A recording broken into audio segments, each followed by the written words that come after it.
오늘은 대강절 또는 대림절 두 번째 주일입니다.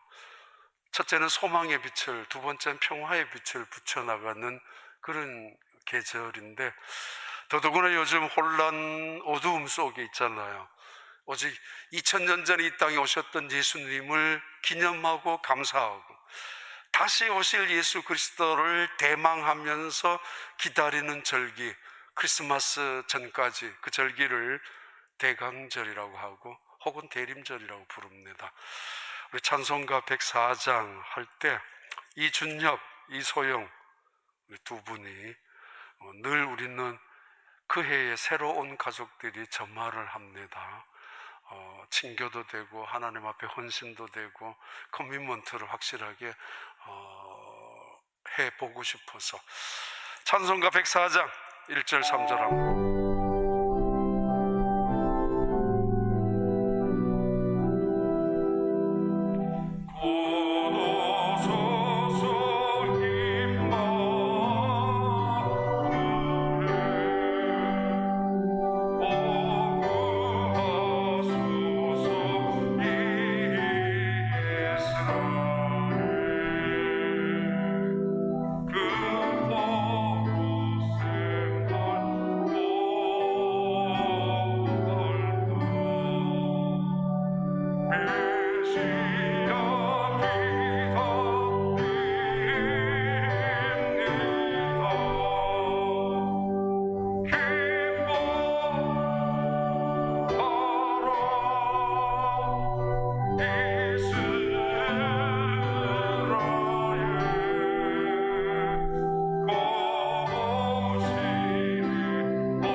세상에 수많은 희망을 말하지만은 희망은 하나님 외에는 없습니다.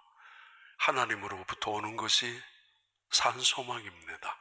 산소망 되시는 예수 그리스도의 그 빛이 여러분 가정에 가득히 임하시고 나라마다 사람마다 개인마다 평화 협정을 맺고 조약을 하지만은 어림없습니다.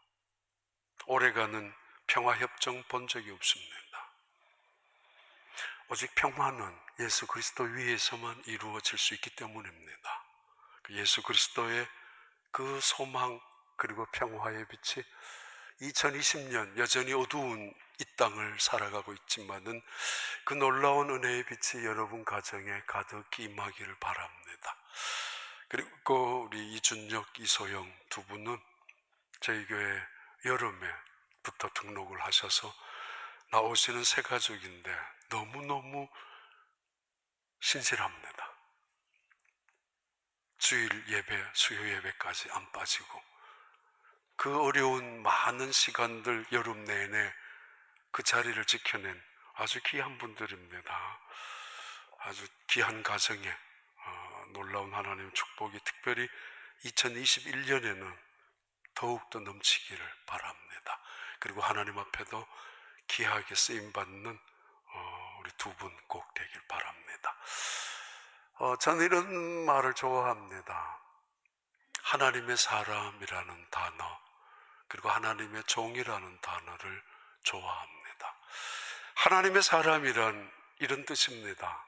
이시하 엘로힘이라고 하는 하나님의 사람이라는 뜻은 하나님께 속한 자를 말합니다.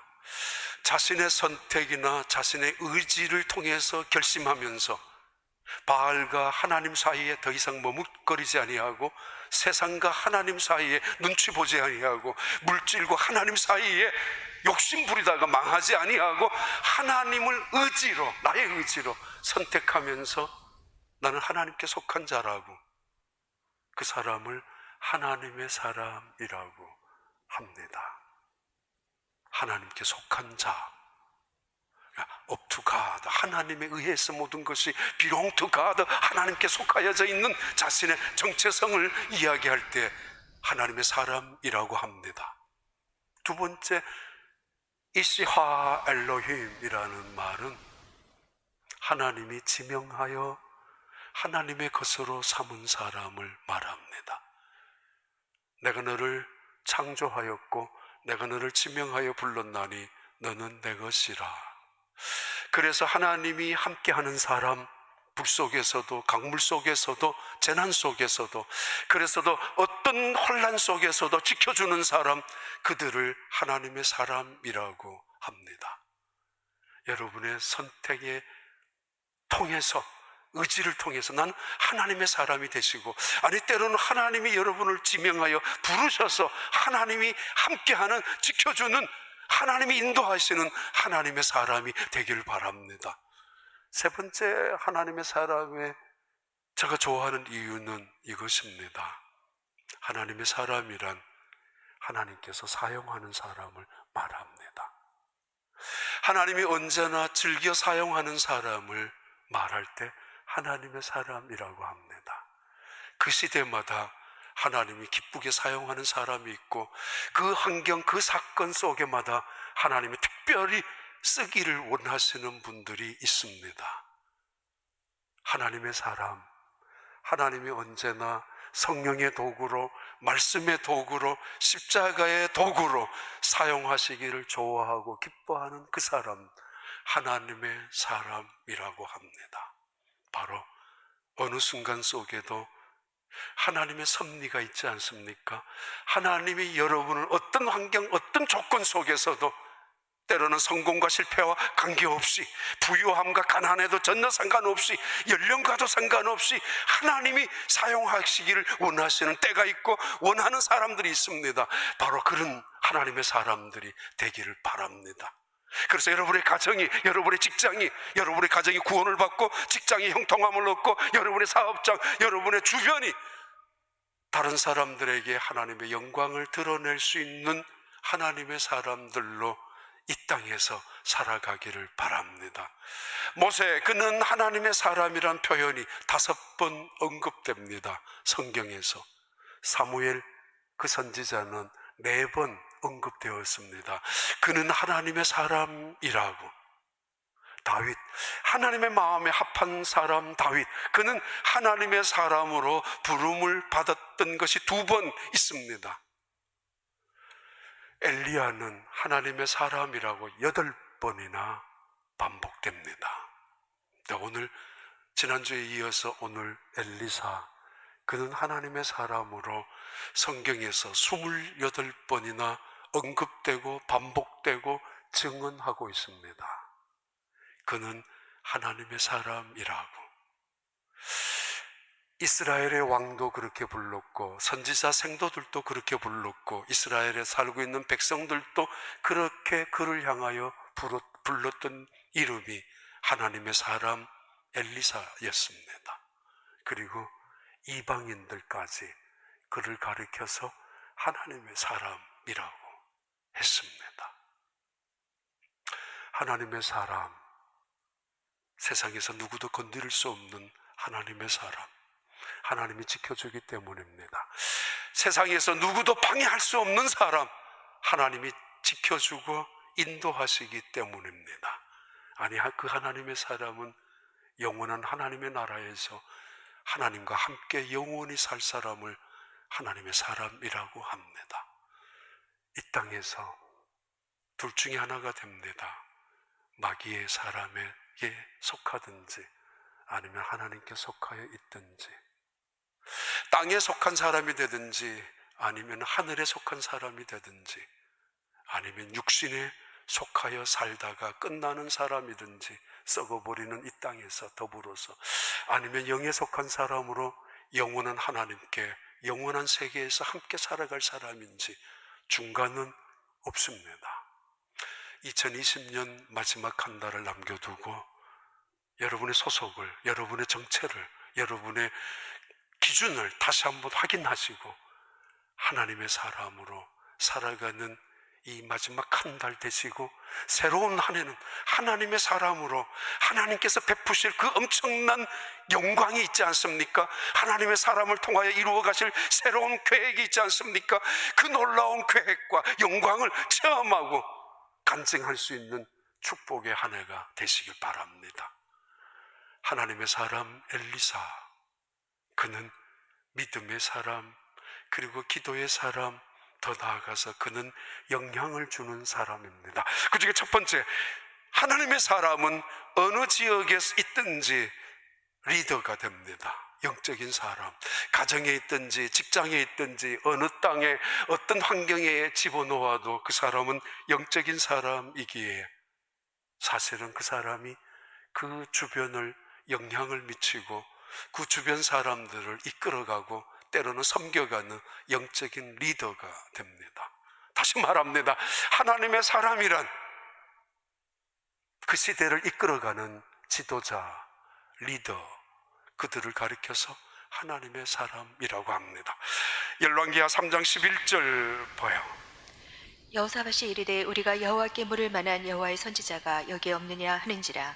이스라엘 왕의 신하들 중에 한 사람이 대답하여 이르되 전에 엘리야의 손을 물을 붓던 사밧의 아들 엘리사가 여기 있나이다 하니, 얼마 전까지만 하더라도 엘리야의 손 씻는 물통을 들고 다녔던 이 엘리사, 그러나 몇 년이 지나고 나서 엘리사는 이렇게 변하고 그 시대를 이렇게 이끌어가고 있습니다. 6장 봐요. 1절 2절. 선지자의 제자들이 엘리사에게 이르되 보소서, 우리가 당신과 함께 거주하는 이곳이 우리에게는 좁으니 우리가 요단으로 가서 거기서 각각 한 제목을 가져다가 그곳에 우리가 거주할 처소를 세우사이다 하니, 엘리사가 이르되 가라 하는지라. 그 다음에 5절과 6절입니다. 한 사람이 나무를 벨 때 쇠도끼가 물에 떨어진지라. 이에 외쳐 이르되 아 내 주여, 이는 빌려온 것이니이다 하니, 하나님의 사람이 이르되 어디 빠졌느냐 하매 그것을 보이는지라. 엘리사가 나뭇가지를 베어 물에 던져 쇠도끼를 떠오르게 하고, 엘리야가 떠나간 지 얼마 후에 세상에서는 엘리사를 하나님의 사람으로 부르기 시작했습니다. 사실은 별 볼 일 없는 일을 하고 있었죠. 엘리야의 수종드는 사람이었지만은 오히려 엘리야보다 훨씬 더 귀한 말로 그를 부르고 있습니다. 하나님의 사람이라고. 6장 이야기는 이런 것입니다.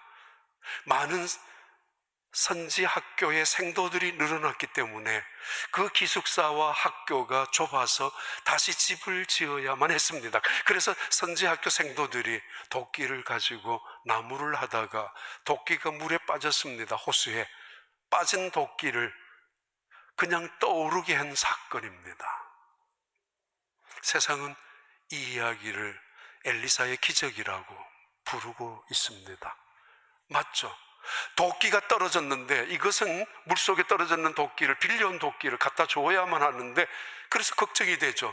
선지자인 엘리사에게 찾아와서 그 이야기를 하니까 선지자 엘리사가, 하나님의 사람 엘리사가 나무를 던지니까 도끼가 떠올랐습니다. 이거 말도 되지 않는 것입니다만은 그런 능력을 행하는 엘리사, 대단한 엘리사입니다. 그러나 놓치는 것이 하나가 있는데, 엘리사의 시대에 많은 사람이 엘리사와 함께 하고 싶어서 모여들었다는 사실을 놓치고 있습니다.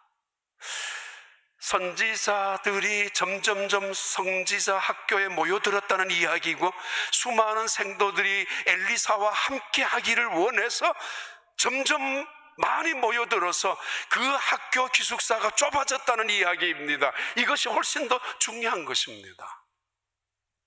사람이 중요합니다.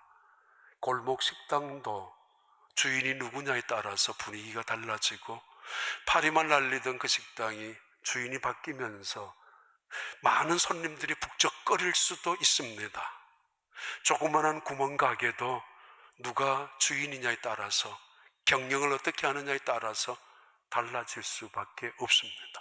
세상에 그 어마어마한 회사들, 굉장한 회사들, 어려워졌을 때 굉장한 CEO들을 스카우트하거나 데리고 와서 회사를 맡깁니다. 사람이 중요하기 때문입니다. 엘리사, 그가 신학교를 맡으면서 하나님의 사람으로 세워지면서 수많은 사람들이 그의 곁에 있기를 원했고 그 밑에서 배우기를 원했습니다. 어느 시대건 사람이 살고 있는 그 시대가 힘들지 아니한 시대가 없었을 것이고, 사람이 살았던 어느 시대이든 쉬운 시대는 없었을 것입니다. 사람들은 탓합니다. 세상 탓을 하고 사람 탓을 하고 환경 탓을 합니다. 그러나 하나님의 사람은 결코 세상, 환경, 사람 탓을 하지 않습니다. 영적인 사람은 그 시대에 영향을 주고 오히려 이끌어 가기 때문입니다. 엘리야 시대 아합 왕에 의해서, 이세벨에 의해서 얼마나 바알 우상들이 판을 치고 있었던 세상 아니었습니까? 지금도 여전히 아합도 이세벨도 살아있는 그때, 막 시작하는 그때이기도 했습니다.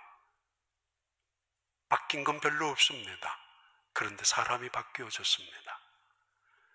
엘리야가 무능하고 엘리사는 더 능력이 많았다는 이야기가 아니라, 엘리사가 엘리야를 통해서 받았던 그 하나님의 갑절의 능력을 통해서 그는 그 땅에서 영적으로 그 어두움 속에서 영향을 미쳐나가는 하나님의 사람으로 살아가고 있다는 것입니다.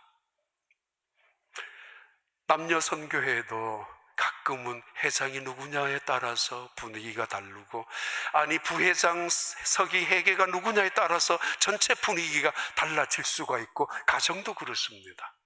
나무동산은 훨씬 더 그렇습니다. 케플러스가 어떤 분이냐에 따라서 영적인 분위기로 달라질 것인가, 아니면 세상적인 분위기로 나아갈 것인가, 아니면 그 나무 동산 안에 얼마나 신실한 믿음의 사람이 들어오느냐에 따라서, 그 사람의 영향을 받느냐에 따라서 그 나무 동산이 믿음으로, 은혜로, 성령으로 하나가 되어질 수가 있지만은, 때로는 그럴 리가 없겠지만은 끝나고 나서 술이나 먹고 도박이나 예를, 그럴 리가 없겠지만은 세상 이야기나 하다가 돌아가는 사람이 영향을 미치고 있다면은 하나님의 사람으로 그 시대를 이끌어가지는 못할 수 있습니다. 요셉, 그는 하나님의 사람이었습니다.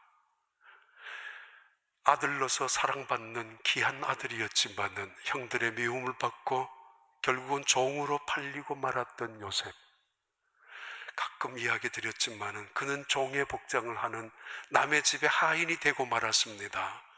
그러나 하인처럼 한 번도 살지 않았고, 종의 옷을 입었지만은, 비단 옷을 입었던 거 다 찢겨버리고 종의 옷을 입었지만은 한 번도 종처럼 살지 않았습니다. 다른 하인들, 다른 종들은 노는 시간 놀면서 밥 먹는 시간만 기다리다가 돈 받는 것만 기다리다가 살아갔던 그 하인들, 종들, 평생 종밖에 할 수가 없었습니다. 시간 나면은 모여가지고 주인 욕만 하고 욕심 많다고, 주인 교만하다고, 그런 종들이 그 종의 자리에서 벗어나서 새로운 일을, 꿈을 가지고 새로운 삶을 살아갔다는 이야기는 들어본 적이 없습니다. 그러나 요셉은 그렇게 살지 않았습니다. 함께 장난이나 하고 신세 타령이나 하고 욕하면서 세상 탓하고 살지 않았습니다. 억울하게 누명을 쓰고 죄수가 되었고 죄수 복장을 해서 감옥에 가두어졌던 요셉이지만은 한 번도 자기는 피해자라고, 억울하다라고 가슴을 치며 눈물을 흘리고 그 감옥에서 시간을 보낸 적이 없습니다. 오히려 그는 죄수의 번호만 갖고 있었지만은 간수처럼 살았고, 심지어 나라를 다스리는 총리처럼 살았던 감옥에서도 그것이 요셉이었습니다. 죄수들 걸핏하면은 권력 없음을, 아니면 돈이 없음을, 그래서 재판장을, 검사를, 경찰을 욕하며 비난하며 자기를 이 자리에 몰아넣었던 사람들을 두고 보라고, 보복할 거라고, 나가기만 하면 그냥 두지 않겠다라고 하는 수많은 사람들이 감옥에 있을 거 아닙니까? 그러니까 다시 들어갈 수밖에 없는 죄수들이겠지만은, 그런 요셉을 한 번도 그렇게 살지 않았습니다. 하나님의 사람으로 살았고, 그래서 성경은 그를 형통한 사람이라고, 죄수였지만 간수의 역할을 했었고 총리의 역할까지 해석까지 해준 사람, 종이었지만은 주인처럼, 주인 행세한 것이 아니라 주인의 마음처럼, 그래서 주인이 그 자리에 주인의 자리까지 올려주었던 사람이 요셉이었습니다. 다시 말합니다. 세상은 언제나 힘들고 어려웠습니다. 어렵지 않을 때가 없었고 좋을 때가 얼마나 많이 있었겠습니까?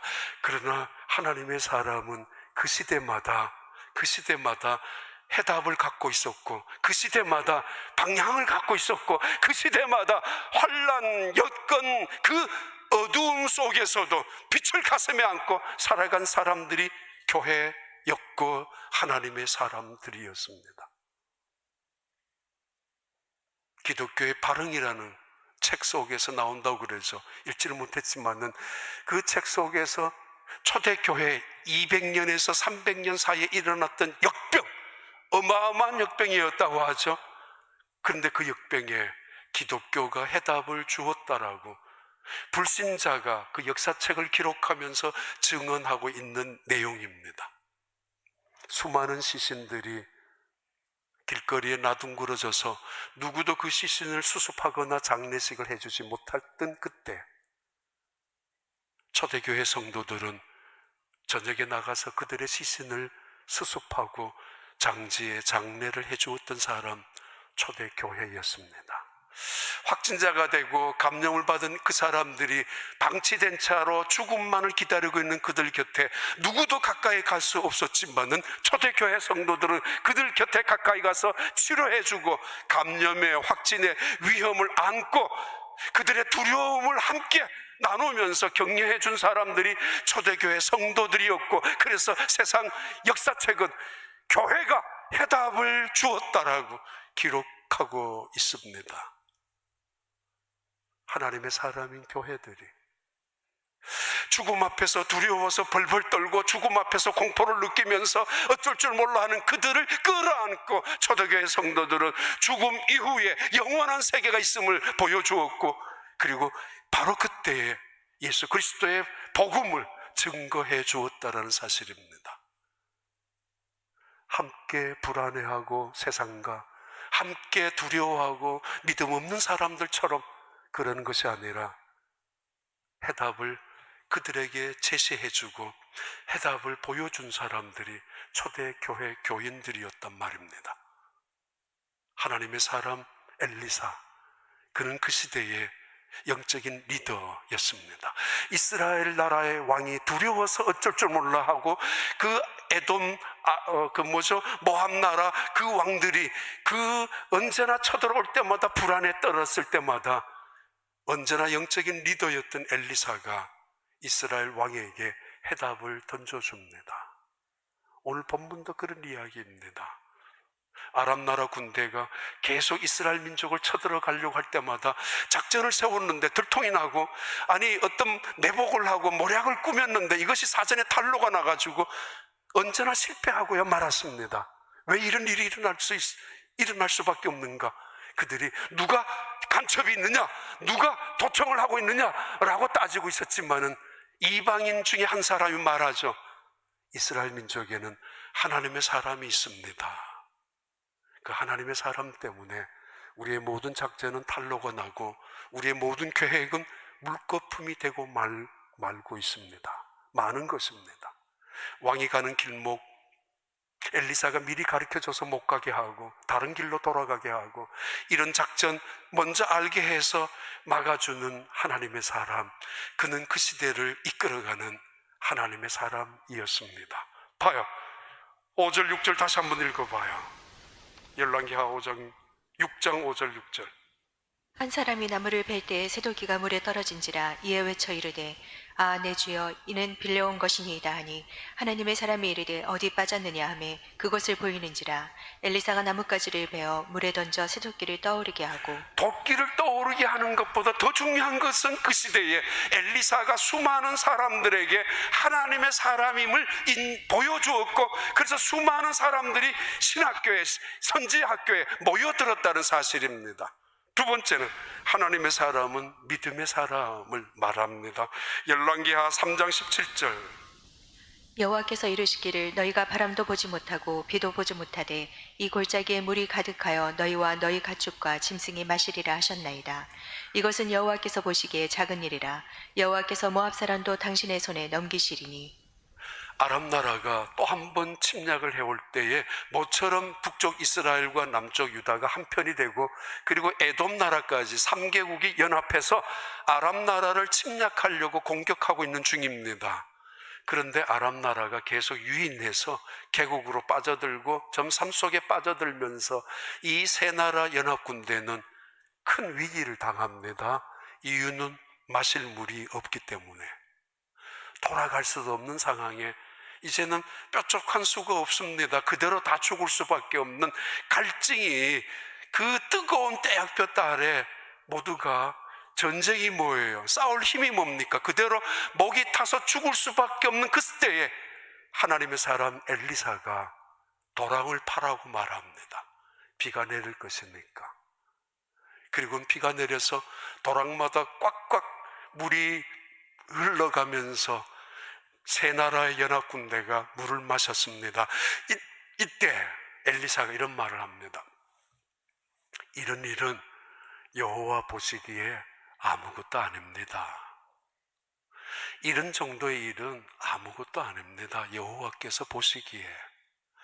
이 일은 하나님이 하신 것입니다.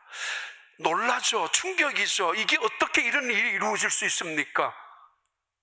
멀쩡하던 하늘이 폭우가 쏟아지고 이 도랑마다 바짝 말랐던 그 도랑에 물이 흘러가면서 수많은 군인들이 함께 마실 수 있게 된 이 사건 앞에서 엘리사가 대답하는 이야기입니다. 하나님이 하신 것입니다. 그리고 하나님 보시기에 이런 일은 아무것도 아닙니다. 작은 일입니다 라고 말하죠. 그는 믿음의 사람입니다. 그는 하나님을 신뢰하는 온전한 믿음의 사람입니다. 50%, 80%가 아니라 100% 하나님을 신뢰하는 믿음의 사람이었단 말입니다. 또 하나 봐요. 열왕기하 4장 16절을 넘어가면 17절까지.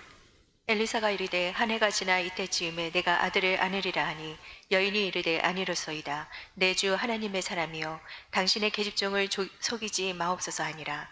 여인이 과연 잉태하여 한 해가 지나 이때쯤에 엘리사가 여인에게 말한 대로 아들을 낳았더라. 무슨 말인가 하면은 어느 시대인가 하면 엘리사가 갈멜산에서 내려오고 다시 올라가고 그리고 사마리아 지역을 다니면서 하나님의 말씀을 외칠 때마다 수넴이라는 한 여인이 그 엘리사를 보면서 이렇게 생각을 했습니다. 남편하고 우리 2층 다락방에 저분을 모시자라고, 그리고 침상도 만들고 여러 가지로 하자고. 그래서 그분을 모시게 되었는데 이때 엘리사가 미안하잖아요. 아니 고맙잖아요. 그렇게 엘리사는 그 시대에, 그리고 그 시대가 그만큼 바알의 우상에서 하나님 편으로 옮겨가고 있는 시간이기도 했습니다. 이때 게하시에게 묻죠. 이 집에 필요한 것이 무엇이냐고. 욕심 부리지 않는 이 엘리사였지만은 은혜는 은혜로 갚아주기를 원하는 엘리사였기 때문에 게하시가 말합니다. 이 집에는 아들이 없다고. 그래, 아들을 주겠다고. 내일 이맘때에 아들이 낳을 것. 내년 이맘때에. 여자가 웃었죠. 말도 되지 않는다고. 그러나 그대로 아들이 생겼습니다. 엘리사, 그는 하나님의 사람인데 믿음의 사람이었고, 그는 하나님의 사람인데 믿음의 능력이 하나님께로부터 온다는 사실을 믿고 있었습니다. 엘리야가 승천하면서 겉옷을 던졌지 않습니까? 이때 엘리사는 자기의 겉옷을 벗어서 찢어버렸습니다. 이별을 슬퍼하는 전통적인 관습이기도 하고 너무도 안타까워하는 전통적인 이별의 습관이기도 합니다. 자기의 겉옷을 찢는다는 이야기는. 그러나 많은 사람들이 보고 있습니다. 엘리사가 그래도 자기가 체면을 지키기 위해서는 자기의 겉옷까지 찢을 필요는 없습니다. 그런데 자기는 그 겉옷을 찢어버렸습니다. 위신을, 체면을, 자존심을 다 찢어버리고 내려놓고 생도들이 보는 앞에서 스승이 내려놓은 그 겉옷을 사실은 보통 같으면 숨겨야 하고 아니면 태워야 하고 이거 지워야 할 것인데 전임자의 것이라면 말이에요. 오히려 이 엘리사는 스승인 엘리야의 겉옷을 가지고 요단강을 치면서 나아갑니다. 왜요? 인정해 주는 거죠. 존중하는 거죠. 아니, 더욱 중요한, 내 모든 능력은 내게 있는 것이 아니라 내 꾀에, 내 지식에, 내 힘에 있는 것이 아니라 하나님께로부터 온다는 사실을 보여주는 사건입니다. 그의 믿음이죠. 자기의 겉옷을 찢어버리고 엘리야의 겉옷을 받아들고, 그리고 동시에 이 모든 능력은 하나님께로부터 온다는 사실을 확실하게 확신하고 있었던 그의 믿음 때문입니다. 엘리사, 그는 하나님의 사람입니다. 열왕기 5장 8절 봐요. 하나님의 사람 엘리사가 이스라엘 왕이 자기의 옷을 찢었다 함을 듣고 왕에게 보내 이르되, 왕이 어찌하여 옷을 찢었나이까? 그 사람을 내게로 오게 하소서. 그가 이스라엘 중에 선지자가 있는 줄을 알리이다 하니라.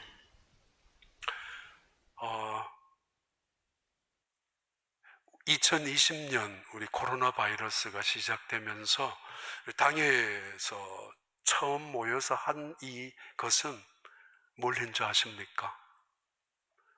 우리가 이렇게 힘들고 어려울 때 이웃을 생각하자고. 그래서 제일 먼저 한 것이 휴스턴 동포들, 우리 정부에서 1200불씩 다 받았잖아요. 그죠? 여러 가지 신분의 문제나 여러 가지 조건 때문에 정부에서 못 받는 분들을 위해서 우리가 돕자고, 10가정 정도는 도울 수 있다라고 해서 12,000불을 휴스턴 한인회에 보내드렸습니다. 그것 때문인지 두 달 총영사관에서 연락이 왔습니다. 만나자고.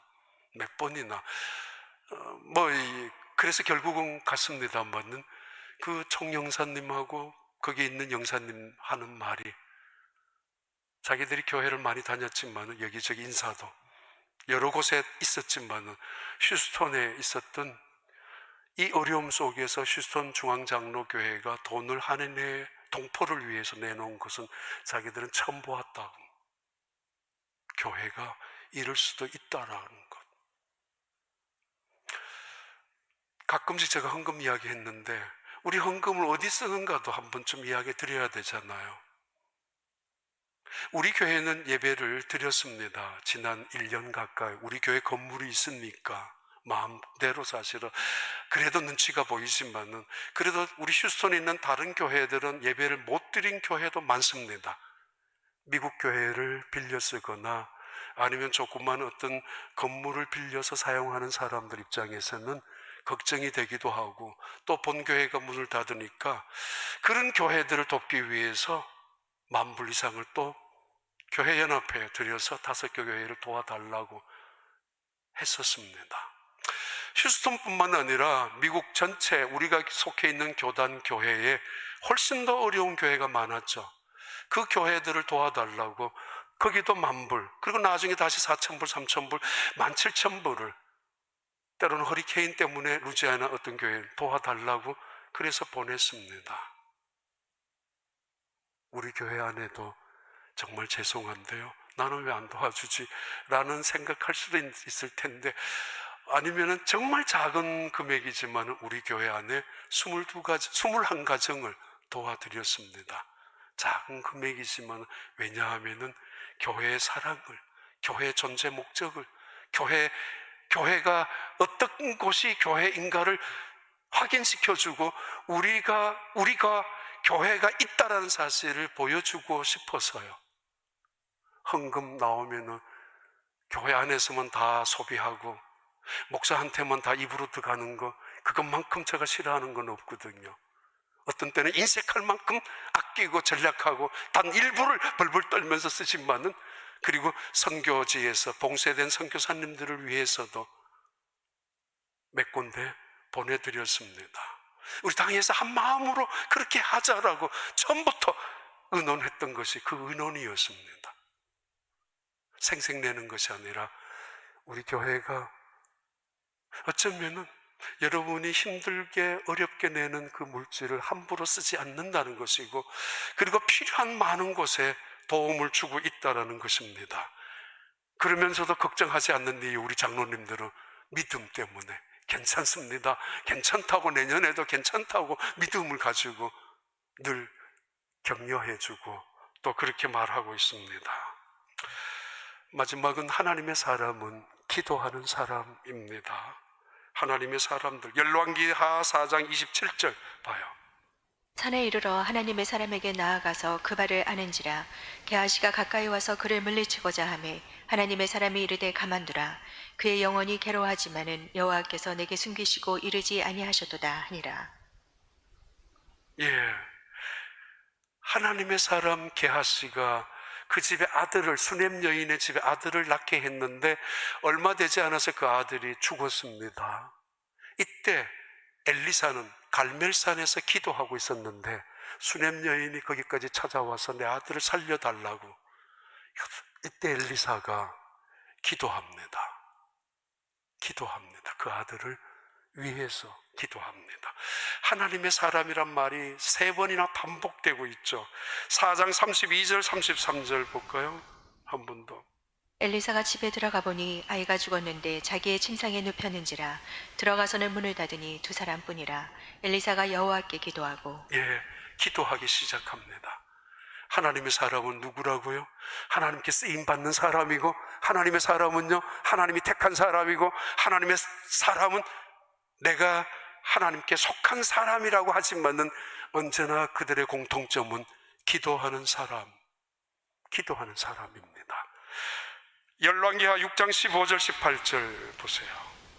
하나님의 사람의 서한이 일찍이 일어나서 나가보니 군사와 말과 병거가 성읍을 에워쌌는지라. 그의 사원이 엘리사에게 말하되, 아, 내 주여, 우리가 어찌하리까 하니 대답하되, 두려워하지 말라. 우리와 함께한 자가 그들과 함께한 자보다 많으니라 하고 기도하여 이르되, 여호와여, 원하건대 그의 눈을 열어보게 하옵소서 하니 여호와께서 그 청년의 눈을 여심해 그가 보니 불말과 불병거가 산에 가득하여 엘리사를 둘렀더라. 아람 사람이 엘리사에게 내려오매 엘리사가 여호와께 기도하여 이르되, 원하건대 저 무리의 눈을 어둡게 하옵소서 하매 엘리사의 말대로 그들의 눈을 어둡게 하신지라. 알베르 깜이라는 분이 지은 책, 이방인이라는 책도 있었고 패스트라는 책도 있습니다. 1900년대에 지은 패스트 책인데, 이것은 역사적으로 14세기, 15세기에 유럽에 나타났었던 창궐했던 패스트 역병을 근거로 소설을 만드는 책입니다.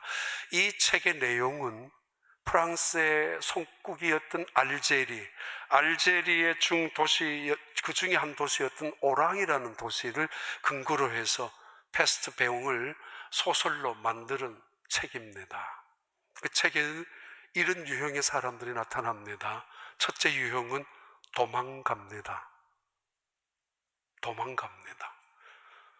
진짜인지는 잘 모르겠지만 아직까지 처음 시작했던 2019년 11월, 12월 눈치를 채고 있었던 많은 사람들이 중국 우한 도시를 봉쇄를 시켰지만은 탈출, 피신했지 않습니까?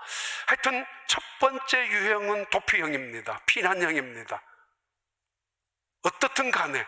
그리고 실제로 오랑이라는 도시에 시장을 중심한 많은 귀족들이 이미 피신하고 없었습니다. 전부 다 도망가 버리고 말았습니다. 두 번째 유형은 체념형입니다.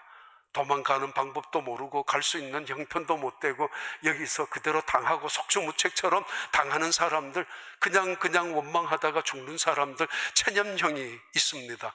어떤 사람은 적극적으로 통제하는 지침을 따르며 철저하게 서바이벌을 위해서 살아나려고 하는 그런 저항력이 있습니다. 저항형이 있습니다. 네 번째 유형은 사명자 유형이 있습니다. 난 살아나야 돼 라는 걸로만 있는 것이 아니라 이때 나는 무슨 일을 할 수 있을까? 이때 하나님의 사람들은 무슨 일을 통해서 이 여건 속에서 하나님의 뜻을 이루어 갈 수 있을까라는 사명자의 유형이 있습니다. 서바이벌의 문제가 아니라 몇 번 말씀드렸듯이 리바이벌이고 콜링의 문제를 가지고 일어서는 사람들. 이 도시에 오랑시 도시에서 처음부터 끝까지 헌신적으로 희생하는 사람이 있는데 리유라는 의사와 라투라는 의사 두 명입니다. 결국 라투라는 의사는 죽지만은 리유라는 이 의사는 이렇게 이야기합니다. 이게 1차 확진자들이 많이 생겼을 때 거의 끝나고 죽고 이게 이제 거의 이제 끝났다라고 생각해서 라옹시에서는 축하 파티를 벌였다고 합니다. 근데 그로부터 몇 주가 지나지 않아서 2차 확진이 훨씬 더 무섭게 잔인할 정도로 찾아왔다고 합니다. 그래서 그 모든 것들이 끝나고 난 다음 패스트라는 이 책에서 이 까민을 이렇게 말합니다. 리유라는 의사의 입을 통해서 패스트균은 결코 죽지도 않습니다. 사라지는 것도 아닙니다. 우리 곁에 언제나 남아 있을 뿐입니다. 숨어 있습니다. 변종되고 악종으로 독종으로 변종이 되어서 다시 이 바이러스 균들은 찾아오게 될 것입니다. 우리는 이 두려움과 불안과 공포 속에 살 수밖에 없습니다.